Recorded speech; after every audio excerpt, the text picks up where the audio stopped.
우리 다 같이 사도신경으로 우리의 신앙을 고백하도록 하겠습니다. 나는 전능하신 아버지 하나님 천지의 창조주를 믿습니다. 나는 그의 유일하신 아들 우리 주 예수 그리스도를 믿습니다. 그는 성령으로 잉태되어 동정녀 마리아에게서 나시고 본디오 빌라도에게 고난을 받아 십자가에 못 박혀 죽으시고 장사된 지 사흘 만에 죽은 자 가운데서 다시 살아나셨으며 하늘에 오르시어 전능하신 아버지 하나님 우편에 앉아 계시다가 거기로부터 살아있는 자와 죽은 자를 심판하러 오십니다. 나는 성령을 믿으며 거룩한 공교회와 성도의 교제와 죄를 용서받는 것과 몸의 부활과 영생을 믿습니다. 아멘. 오늘 우리에게 주시는 하나님의 말씀은 마태복음 10장 1절부터 15절까지 말씀입니다. 제 성경으로 신약 성경 14면에 있는 마태복음 10장 1절부터 15절까지 말씀 저와 여러분의 순서로 교독하도록 하겠습니다. 예수께서 그의 12제자를 부르사 더러운 귀신을 쫓아내며 모든 병과 모든 약한 것을 고치는 권능을 주시니라.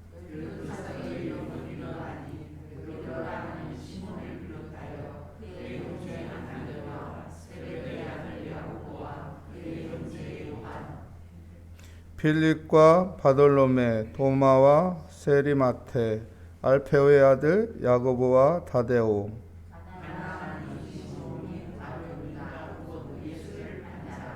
예수께서 이 12를 보내시며 명하여 이르시되 이방인의 길로도 가지 말고 사마리아인의 고을에도 들어가지 말고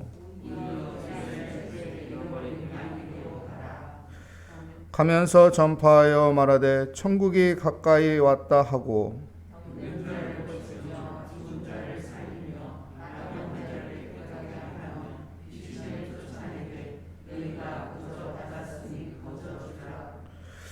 너희 전대에 금이나 은이나 동을 가지지 말고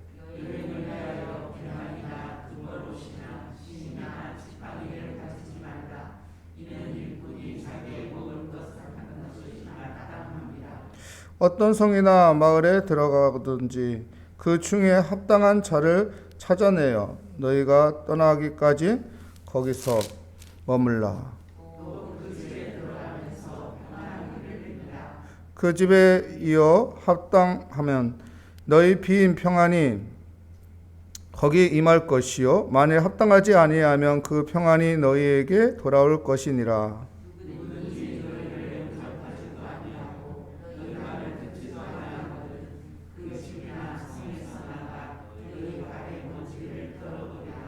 내가 진실로 너희에게 이르노니 심판날에 소돔과 고모라 땅이 그 성보다 견디기 쉬우리라. 아멘. 오늘 말씀의 제목은 12제자의 파송, 12제자의 파송이라는 제목으로 하나님의 말씀을 증거하도록 하겠습니다. 우리는 예수 그리스도를 나의 구주로 믿는 믿음의 사람들입니다. 교회에 모인 모든 성도들은 예수 그리스도의 제자라고 볼 수 있는 것이죠. 제자의 삶이 있고 또한 이 제자의 삶을 통해서 하나님께서는 우리를 세상에 보내십니다. 그래서 마태복음에 보면은 5장에 보면 이렇게 말하죠. 너희는 세상의 빛이라. 너희는 세상의 소금이라.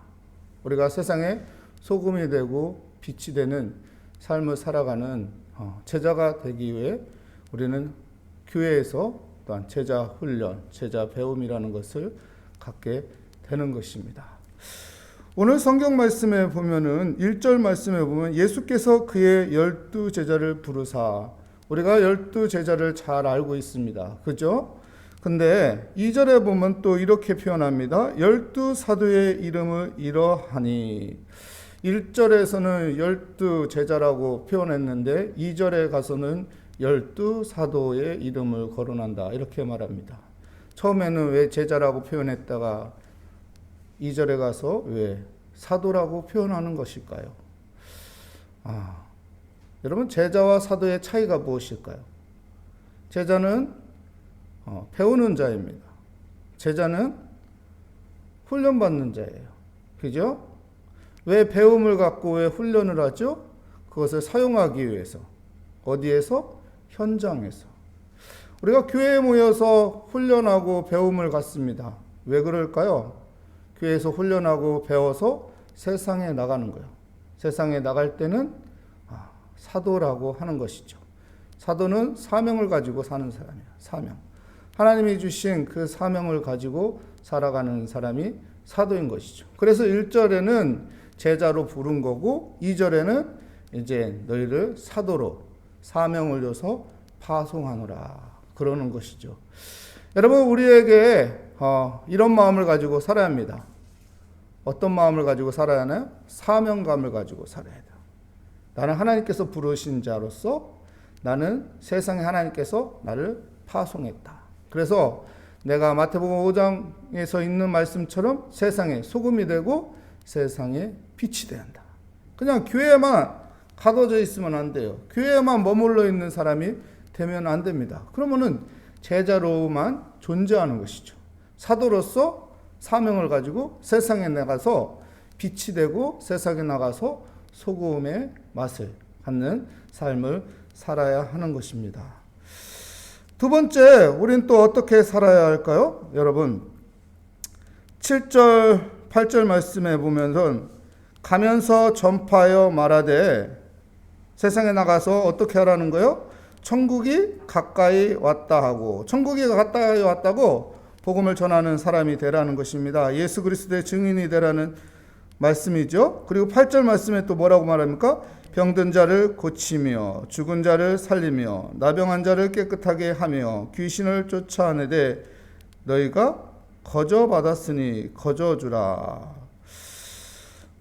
여러분 나가서 복음을 전하는 자가 되십시오. 또한 세상에 약하고 힘들고 어려운 사람들에게 도움을 주는 자가 되십시오. 왜요? 너희가 모든 하나님의 은혜를 그냥 거저 받지 않았느냐. 너희도 죄인이었는데 그 죄에서 예수 그리스도를 믿음으로 구원을 받는 그 모든 것이 나의 공로가 아니고 값없는 하나님의 사랑이라는 것이죠. 그 사랑으로 은혜를 받았으니 너희도 그 은혜 받은 것을 거저 주라. 그래서 힘들고 어렵고 그런 사람들에게 거저 주라는 거예요.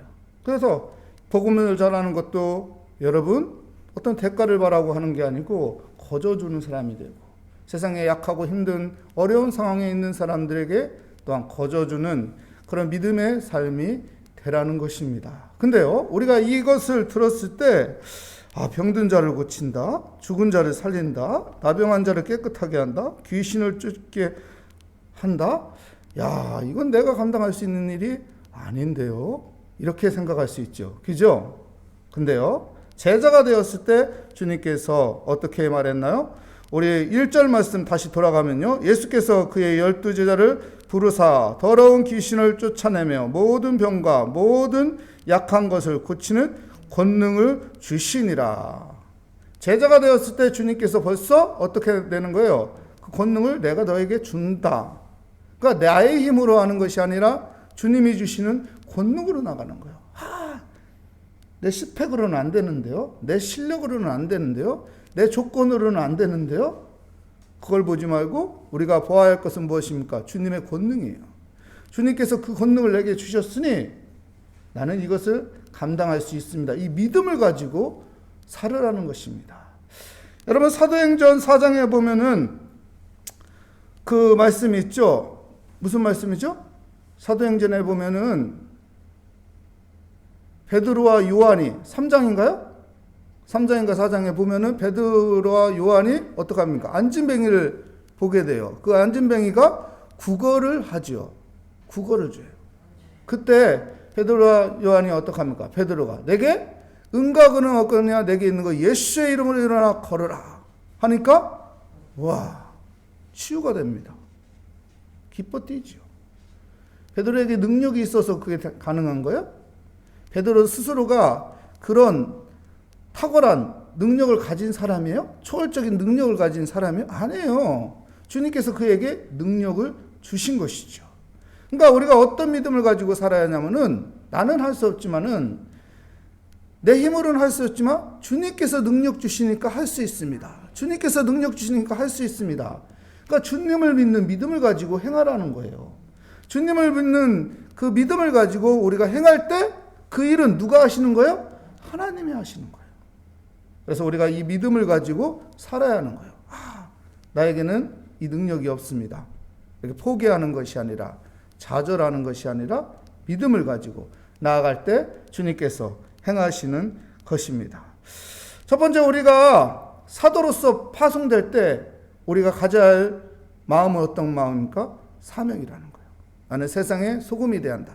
나는 세상의 빛이 되어야 한다. 이 사명을 가져야 하고요. 두 번째는 하나님이 능력 주는 자에서 내가 모든 것을 할 수 있다. 이 믿음을 가져야 돼요. 하나님께서 나에게 감당할 수 있는 능력을 주신다. 이 믿음을 가지고 우리가 나아가야 하는 것입니다. 그리고 볼까요? 11절 말씀에 보면 이런 말씀이 있죠. 어떤 성이나 마을에 들어가든지 그 중에 합당한 자를 찾아내어 너희가 떠나가기까진 거기서 머물라. 이렇게 말합니다. 여기에서 우리가 중요시 여겨야 할 단어가 있죠. 합당한 자를 찾아내요. 합당한 자를 찾아. 우리가 모든 사역을 할 때 중요한 것이 있습니다. 중요한 것이 있어요. 무엇이냐면 합당한 자를 찾아내는 거예요. 합당한 자. 주님께서는요, 합당한 자를 찾아내라고요. 합당한 자. 내가 이 일을 감당할 수 없는데요? 이게 아니라 이 일을 감당할 수 있는 합당한 자를 찾아내는 거예요. 하나님은 합당한 자를 통해서 일하십니다. 모든 사람들을 하나님께서 일하시는 게 아니고 하나님께서 원하시는 것은 합당한 자를 찾아서 일하시는 거예요. 그러니까 하나님의 일에 합당한 자가 있어. 전도하는데 합당한 자가 있고요. 기도하는데 합당한 자가 있고요. 말씀은 공부하는데 합당한 자가 있고요. 헌신하는데 합당한 자가 있고요. 모든 일에 합당한 자가 있다고요. 우리가 일반적인 사회 속에서도 모든 일에 합당한 사람이 있잖아요. 그죠? 그 일에 합당한 사람이 있어요. 그 일에 합당한 사람을 찾아내면은 그 문제가 해결돼요. 그러니까 우왕좌왕할 필요 없이 어떻게 하라는 거예요? 합당한 자를 찾아내라. 합당한 자를 찾아라. 그리고 그 합당한 자를 찾아내면 어떻게 해요? 그에게 평안을 주는 거예요. 그에게 축복을 주는 거예요. 여러분, 아무한테나 억지로 시켜봐요. 그 사람이 합당하지 않으면요, 일이 더 안 돼요. 일이 더 미루어져요. 일이 더 꼬여요. 근데 합당한 자를 찾으면 어떻게 될까요? 그 일이 너무 쉽게 풀려요. 너무 잘 돼요. 그리고 우리는 그 사람을 위해서 어떻게 하라는 거예요? 주님께서 평안을 주라. 축복하라. 이렇게 말하고 그분을 통해서 또한 일을 해나가는 믿음의 사람이 되라고 말합니다. 오늘 본문 말씀에서 세 가지를 우리에게 말하고 있습니다. 무엇을 말하고 있느냐? 사명감을 가져라. 사명감. 세상에 빛이 되고 소금이 되는 이 사명감을 가져라. 두 번째는요, 하나님께서 우리에게 능력 주셨다. 감당할 수 있는 능력 주셨다. 내가 하려고 하지 말고 하나님의 능력으로 하려는 그 믿음을 가져라. 세 번째, 모든 일에는 합당한 자가 있다. 그 합당한 자를 찾아라. 그 합당한 자를 찾고 그 합당한 자를 통해서 일을 했을 때 그 사람을 축복하고 그 사에게 평안을 선포하라고 이렇게 말하고 있습니다. 우리가 이 마음으로 또한 우리의 삶을 살아가는 아름다운 그리스도의 제자, 또한 세상에 파송되는 12명의 제자와 같은 믿음의 삶을 살아가는 은혜의 삶이 되시기를 축복합니다. 기도하겠습니다. 하나님 감사합니다. 주의 은혜 가운데 하나님 오늘 12 제자가 부름을 받고 12 사도로서 세상에 파송되는 그 모습을 보았습니다. 하나님, 우리에게도 이런 자세를 가지고 살게 하여 주시옵소서. 사명감을 가지고 살게 하여 주시고 또한 감당할 수 있는 능력을 하나님께서 주신다는 그 믿음으로 가지고 살게 하여 주시고 모든 일에는 합당한 자가 있다는 것을 기억하며 합당한 자를 찾고 그에게 평안을 말하는 그런 은혜의 삶을 누리며 살게 하여 주시옵소서. 주께 감사드리며 예수 그리스도의 이름으로 기도합니다. 아멘. 하늘에 계신 우리 아버지 아버지의 이름을 거룩하게 하시며 아버지의 나라가 오게 하시며 아버지의 뜻이 하늘에서와 같이 땅에서도 이루어지게 하소서. 오늘 우리에게 일용할 양식을 주시고 우리가 우리에게 잘못한 사람을 용서하여 준 것 같이 우리 죄를 용서하여 주시고 우리의 시험에 빠지지 않게 하시고 악에서 구하소서. 나라와 권능과 영광이 영원히 아버지의 것입니다. 아멘. 오늘 말씀을 가지고 우리 하나님 앞에 의지하며 하나님 앞에 우리의 모든 기도 제목을 올려드리며 믿음을 가지며 이 시간 함께 기도하도록 하겠습니다. 하나님 감사합니다. 우리를 그리스도의 제자로 불러주시고 또한 우리를 사도로서 세상에 파송하시는 하나님 우리 가운데 아버지 복음에 대한 사명을 가지고 살게 하여